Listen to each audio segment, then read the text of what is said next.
There, that's gonna be the liver. Yeah. And that should be very soft. Okay, so what I'm gonna say is the liver is my favorite, and it's the most tender and easy to chew on. I love the fact that in Taiwan they eat every part of the animal, so it's not being wasted. Cole Fogle here, and today I am going to be taking a special guest out, and we are going to try some traditional cultural food. Let's go.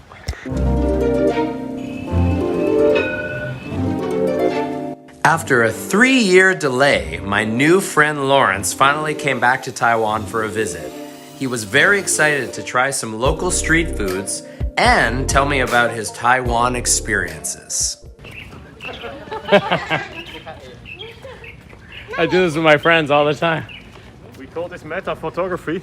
Yes, photographers brother. take photos of people taking photos. Photos of people taking photos. So here is my special guest, and can you say your full name? It's Laurens van Rooyen.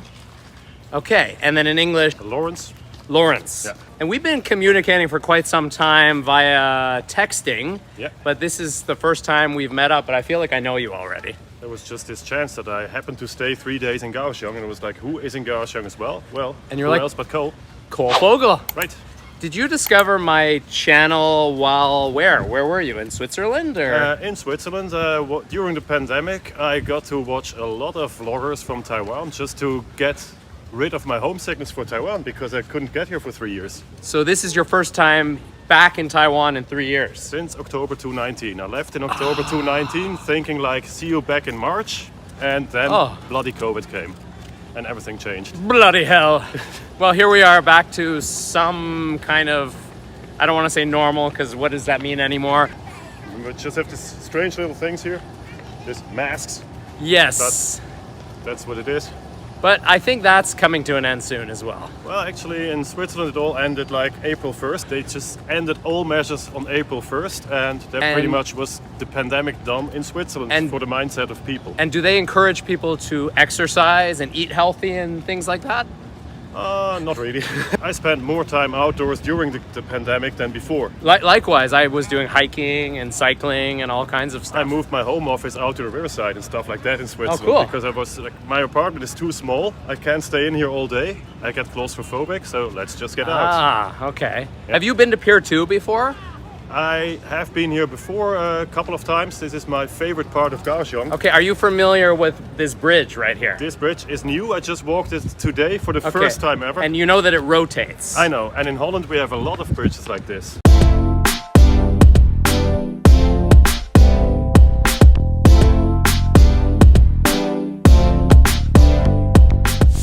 Today we are going to be doing a xiaochi, which is basically a small meal. It's a very popular concept in Taiwan where you just kind of go around to different spots. You enjoy small meals from like little street vendors or little side restaurants. And I think it's fun to do the xiaochi so that we can just enjoy a bunch of little meals instead of one big meal and really get a taste of Kaohsiung. But as we were on our way to our first place, please tell me what you were telling me about your family, because we have some lighthouses here. My grandfather happened to be a guardsman at a lighthouse on the coast of the southern Netherlands.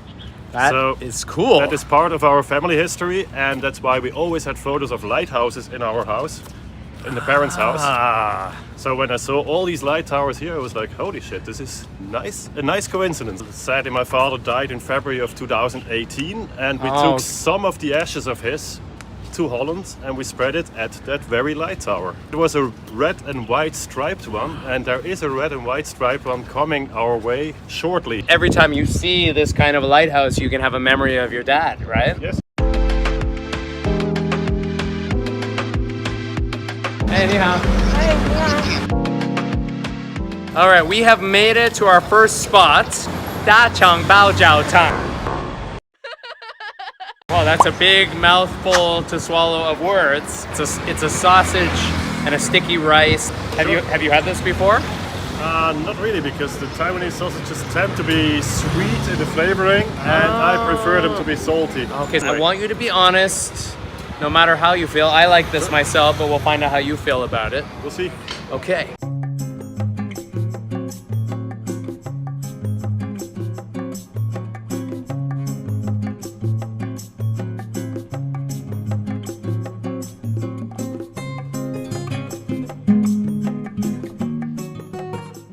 There's some sweetness of the sausage, but it's nicely overtoned. The spice and the garlic helps cut out the sweet. It's good. After many years of living in Taiwan, I've grown very accustomed to sweet sausages. And I love the sausage and the rice together. Delicious. One of my favorite pastimes. Bye-bye.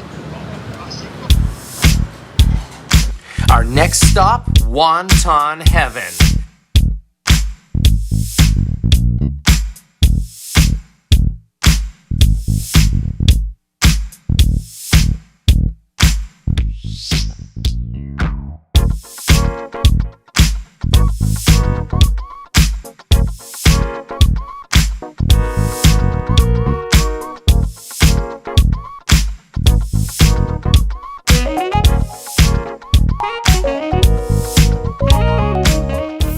Our second place on this Xiaoche adventure is a place called Heichan. Oh, 谢谢你. It's called Heichan, and we are here today to try fried wonton and wonton soup. Yep. And wonton, of course, is staple food in all Chinese restaurants. We had this in the early 90s in Vienna in a Chinese restaurant already. Wonton soup, we would always order that. That sounds like the title of a movie, the early 90s in Vienna. Yeah, a bit of spice is always good. Not too much, otherwise you feel it later as well. This is true.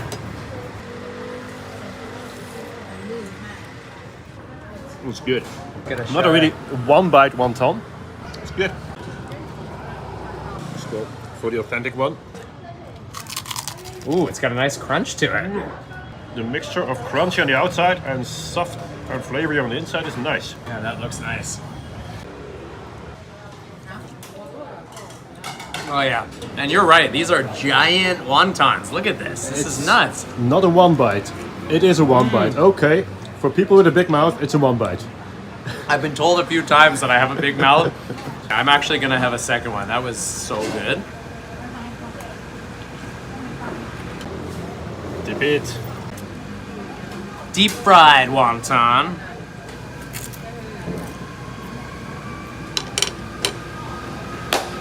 Wow. Oh man.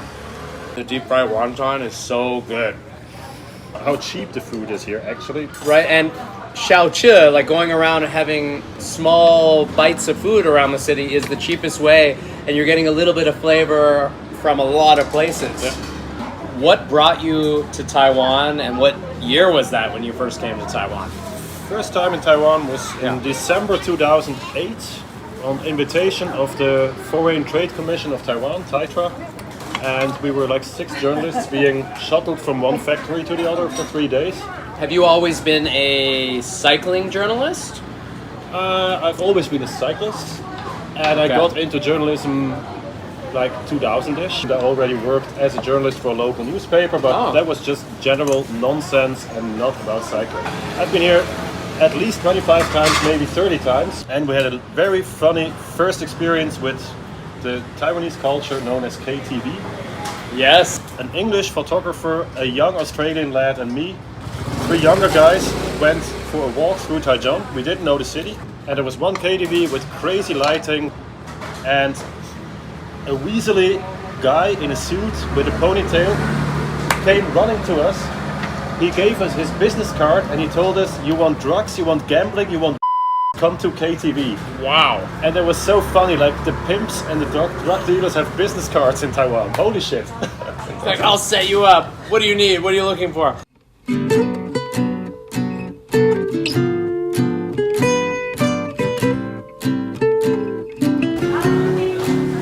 They have an English menu, and it's not just duck. You can also go for the very classic braised pork rice. And for the guys who really want to go hard, duck heart, liver, gizzard, and the intestines. Let's go for it. Are you ready?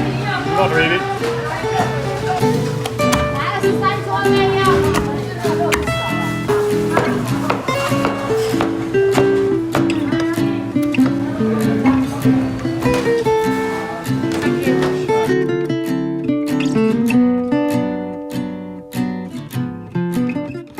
Have you ever had duck rice? Had duck at a couple of occasions, but it was more like a Beijing duck. Oh, okay. place. So this is very traditional Taiwanese style, Right. I believe. All right, give it a shot.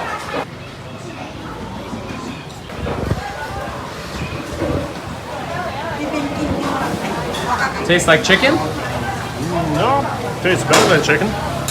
Also a bit more taste. What do you think of the kung ro, the pork fat? That's one of my favorite things. Oh yeah, that just melts in your mouth. Right? It's like literally melts like butter. You don't have to bite it. The only other time I tried this actually was in Jai. So let's try Kaohsiung duck rice. Now it sounds.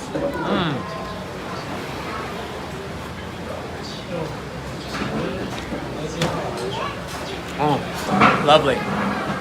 We have duck heart, duck intestine, duck gizzard, and duck liver. I am certain that that is duck heart. It has a very chewy texture. It doesn't taste like something that I would normally eat. It's definitely intestine.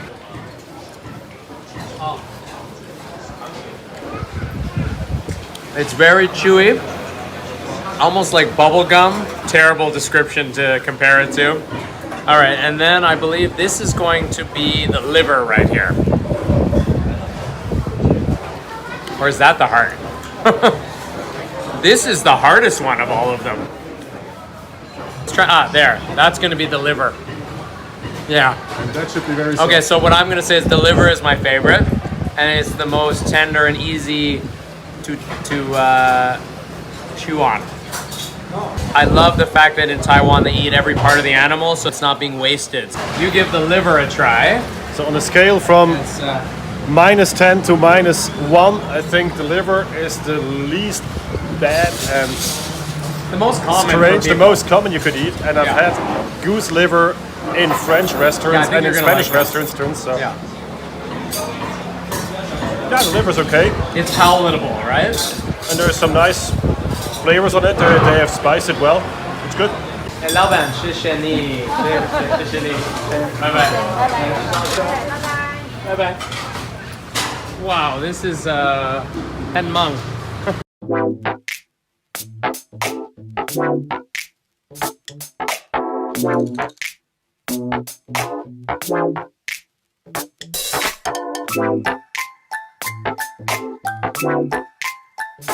So, 这是我妈妈，啊哈，这是我爸爸，爸爸啊，你的妈妈，爸爸，那个是我阿嬷，你的阿妈。是 Oh, so cool.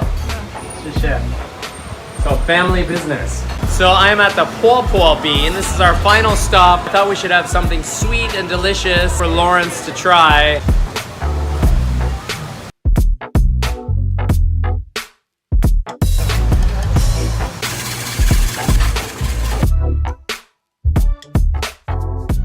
All right, so what do we have here, brother, that you have not had in a while that you wanted to have some? Well, it's sliced pineapple, and the thing in Switzerland is pineapple is mostly coming out of a can, and it's sour. And okay. pineapple in Taiwan is sweet. It's my favorite, one of my favorite things in Taiwan, actually. So sweet or sour? 85% sweet, 15% sour. Nice. The way it's okay. supposed to be. Yeah, agreed. A little plum powder in there, just for some flavor.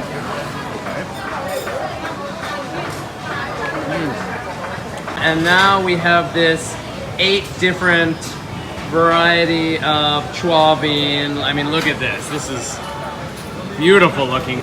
I mean, gorgeous. All right, why don't you give that a try? So,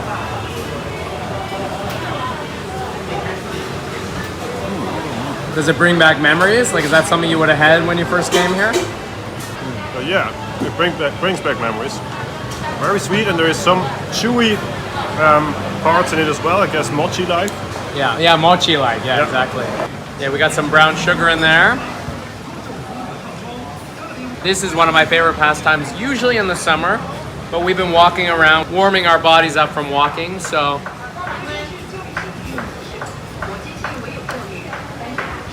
This beats ice cream any day, in my opinion. I know we just met in person for the first time, but I feel like I already know you. And I think we're both into cycling and staying healthy, but also enjoying food when we feel like it. It's a So healthy balance, eh? it's the healthy balance. I like it.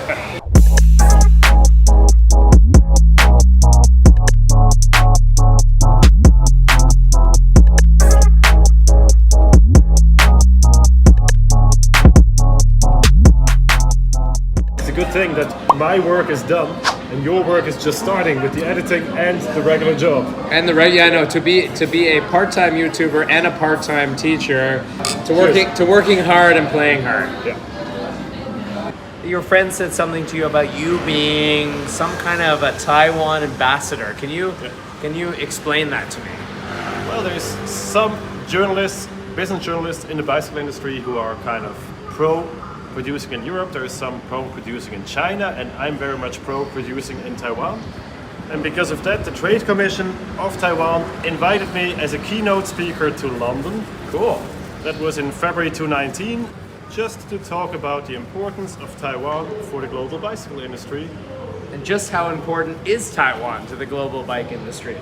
Well, it is one of the most crucial cogs in this whole machinery, because even if the factories are in China or in Vietnam, many of them are owned by Taiwanese.